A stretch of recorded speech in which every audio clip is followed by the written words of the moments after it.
Pessoal, agora nós vamos ver uma parte, né, da parte de morte cefálica que diz respeito à enfermagem, que são os diagnósticos de enfermagem do potencial doador de órgãos, né, e tecidos. Então, como vocês sabem, o diagnóstico de enfermagem, ele faz parte da SAI, que é a Sistematização da Assistência de Enfermagem. Então, aqui o enfermeiro, junto com a sua equipe, ele vai atuar diretamente em cuidados para a manutenção e prevenção de alguns problemas de saúde do paciente. Então, eles vão, né, descrever os problemas de saúde, né, e que vão ser solucionados através das intervenções de enfermagem que são executadas pelo técnico de enfermagem.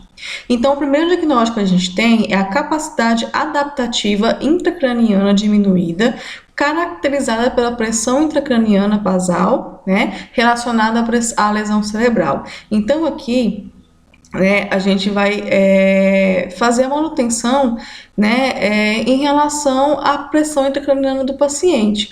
Como ela está diminuída, então aqui a gente tem que ter alguns tipos de cuidado para poder evitar que ela piore.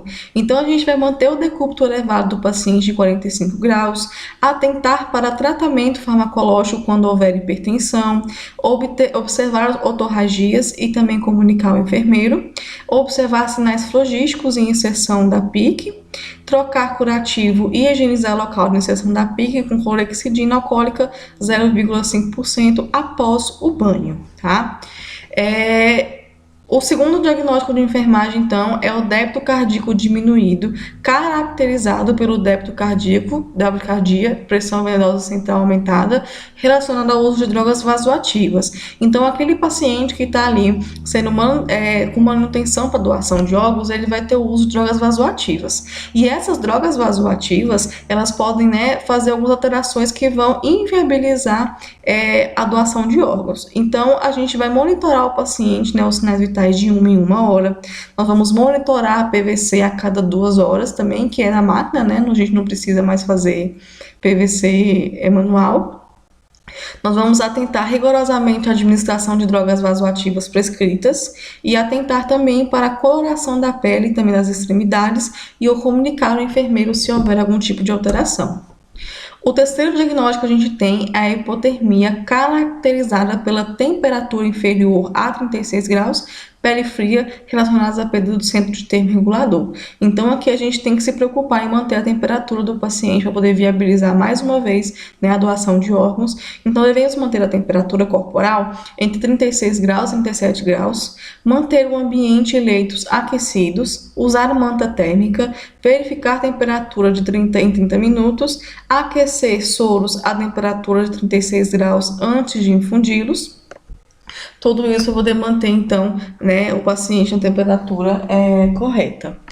A gente também tem um risco de glicemia instável relacionado ao uso de solução glicosada também e o jejum do paciente. Então, a gente vai fazer a glicemia capilar de 4 em 4 horas, com o objetivo de manter a glicemia capilar entre 140 e 180 mgdl.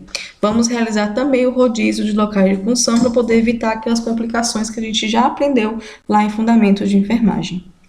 O risco de olho seco, relacionado à lesão cerebral. Toda vez que o paciente tem algum tipo de lesão, os olhos, eles começam a ficar secos. Então, a gente vai administrar colírios ou pomadas oftalmológicas conforme prescrição médica, evitar o contato direto da gaze com a córnea e ocluir a pálpebra adequadamente, aplicando uma gaze umedecida com soro fisiológico 0,9% sobre as pálpebras de 2 em 2 horas. Vamos realizar também trocas de gases prejudicada, caracterizada pela alteração do equilíbrio ácido-básico, relacionada também à alteração da ventilação de perfusão. Então, na prescrição de enfermagem, nós vamos manter parâmetros do ventilador mecânico, monitorar a administração e eficácia da oxigenoterapia e também comunicar o enfermeiro se houver algum tipo de alteração, atentar para mudanças na coloração da pele, principalmente se for cianose nas extremidades, manter o paciente em decúbito elevado quando possível e conforme prescrição médica, controlar o nível nutricional obedecendo horários na administração de dietas e ter cuidados especiais com os balonetes de cânulas durante a administração da dieta, certificando-se de insuflação dos mesmos. Coletar amostras de sangue arterial para dosagem de gases em 4 horas. Para o risco de volumes, né, de líquidos deficientes, né, relacionados então aí ao volume urinário elevado e perdas por sonda nasogástrica, nós vamos então realizar e anotar o balanço hídrico de hora em hora, realizar e anotar a drenagem de sonda nasogástrica ao final de cada plantão, se necessário, e sempre que necessário, monitorar a pressão na PVC de 4 em 4 horas, sendo o meta-valor de 6 a 10 milímetros, observar e anotar e comunicar o enfermeiro sinais de choque hipovolêmico. O risco de infecção relacionado ao uso de catéteres, né, centrais e também periféricos, devemos então sempre nos lembrar de lavar as mãos antes e após procedimentos com o paciente, usar EPIs de precaução padrão, atentar para sangramentos, hipertermia e também aparecimento de lesões cutâneas, implementar cuidados com sondas, drenos e também catéteres, observar sítio da punção e comunicar sinais de inflamação após o banho, realizar curativos diários de inserção de catéteres usando soro fisiológico a 0,9%, clorexidina alcoólica a 0,5% e mantê-los ocluídos sempre após o banho.